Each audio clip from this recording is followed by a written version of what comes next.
That which came as the word of the Lord to Jeremiah the prophet concerning the nations, to Egypt, concerning the army of Pharaoh Necho, king of Egypt, which was by the Euphrates river at Carchemish, which Nebuchadnezzar, king of Babylon, defeated in the 4th year of Jehoiakim the son of Josiah, king of Judah. Line up the shield and buckler, and draw near for the battle. Harness the horses, and mount the steeds, and take your stand with helmets on. Polish the spears, put on the scale armor. Why have I seen it? They are terrified, they are drawing back, and their mighty men are defeated and have taken refuge in flight, without facing back. Terror is on every side, declares the Lord. Let not the swift man flee, nor the mighty man escape. In the north beside the river Euphrates they have stumbled and fallen. Who is this that rises like the Nile, like the rivers whose waters surge about? Egypt rises like the Nile, even like the rivers whose waters surge about. And he has said, I will rise and cover that land. I will surely destroy the city and its inhabitants. Go up, you horses, and drive madly, you chariots, that the mighty men may march forward. Ethiopia and Put, that handle the shield, and the Lydians, that handle and bend the bow. For that day belongs to the Lord God of hosts, a day of vengeance, so as to avenge himself on his foes. And the sword will devour and be satiated, and drink its fill of their blood. For there will be a slaughter for the Lord God of hosts, in the land of the north by the river Euphrates. Go up to Gilead and obtain balm, O virgin daughter of Egypt.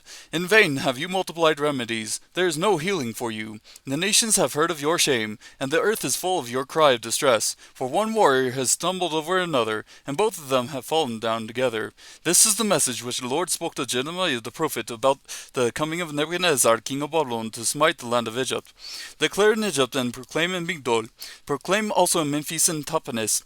Say, take your stand and get yourself ready, for the sword has devoured those around you. Why have your mighty ones become prostrate? They do not stand because the Lord has thrust them down. They have repeatedly stumbled. Indeed, they have fallen not one against another.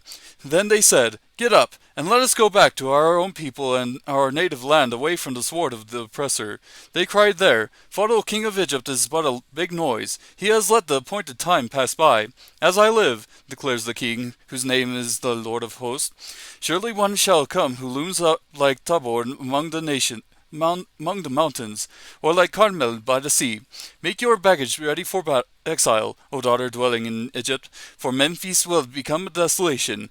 It will even be burned down and bereft of inhabitants. Egypt is a pretty heifer, but a horsefly is coming from the north. It is coming. Also her mercenaries in her midst are like fattened calves, for even they too have turned back and have fled away together. They did not stand their ground, for the day of their calamity has come upon them, in the time of their punishment.